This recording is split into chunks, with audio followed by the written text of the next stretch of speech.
আসলে আমরা জানি না এই দাবিটা কার কাছে করতে হবে। আমরা এখন জানি না বাংলাদেশের রাষ্ট্র ক্ষমতা আসলে কারা আছে। জবাবদিহিতা নাই বর্তমান সরকার এবং আমাদের যাদেরকে বলছি অন্তর্বর্তীকালীন সরকার।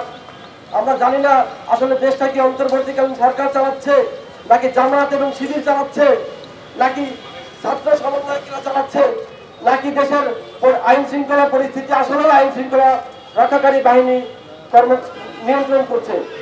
আপনারা দেখবেন গত 5ই আগস্টের পর থেকে বাংলাদেশে যে স্বৈরাচার বিদায় নিয়েছে, সেই স্বৈরাচারের যে হত্যাকাণ্ড তার বিচার করার বদলে বাংলাদেশের আইন শৃঙ্খলা বাহিনী এই মামলাগুলো নিয়ে একটা ব্যবসা করে বসেছে। যদি প্রকৃত অর্থেই আসল অপরাধীদেরকে এতদিন পর্যন্ত জেলে ভরা হইতো, আইনের আওতায় আনা যাইত, বাংলাদেশে এখন আইন শৃঙ্খলা পরিস্থিতি অবশ্যই ঠিক রাখা যেত বলে আমরা মনে করি। কিন্তু আইন শৃঙ্খলা পরিস্থিতি গ্রাম থেকে শহর সব জায়গাতে একটা মামলা বাণিজ্যে পরিণত হয়েছে, যার কারণে যে জুলাই গণঅভ্যুত্থানের নেতৃত্ব দানকারী বাংলাদেশের সকল বেসরকারি বিশ্ববিদ্যালয়ের শিক্ষার্থীরা এখন জীবন সংকটে ভুগছে। আপনারা জানেন বেশ কিছুদিন ধরে বেসরকারি বিশ্ববিদ্যালয়ের অনেক শিক্ষার্থী আহত এবং নিহত হয়েছে। আমরা আসলে জানি না এগুলা আসলে স্বৈরাচার যে কথিত স্বৈরাচারের দোষরা করছে, নাকি কোনো বিচ্ছিন্ন ঘটনা, নাকি আসলে কোনো সন্ত্রাসীমূলক ঘটনা।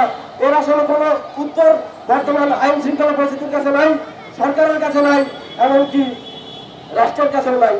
5 আগস্টের গণঅভ্যুত্থানে কোনো ধর্মীয় গোষ্ঠী করে নাই, কিন্তু আমরা দেখছি বিগত কিছুদিনে একটা নির্দিষ্ট ধর্মীয় গোষ্ঠী এই আন্দোলনটাকে, এই মুভমেন্টটাকে নিজেদের ব্র্যাকেট বন্দী করার চেষ্টা করছে। তারা বলার চেষ্টা করছে যে এই আন্দোলন তারা করেছে। না, বাংলাদেশের প্রত্যেকটা দল, প্রত্যেকটা মত, প্রত্যেকটা সম্প্রদায়ের মানুষ স্বৈরাচারের বিরুদ্ধে রুখে দাঁড়িয়েছিল বলেই গণঅভ্যুত্থান হয়েছিল। বাংলাদেশকে অসাম্প্রদায়িক রাষ্ট্র গঠনের যে স্বপ্ন 1952 সাল থেকে দেখে আসছি, সেই স্বপ্ন বাস্তবায়নই ঘটেছে বিগত 5ই আগস্ট।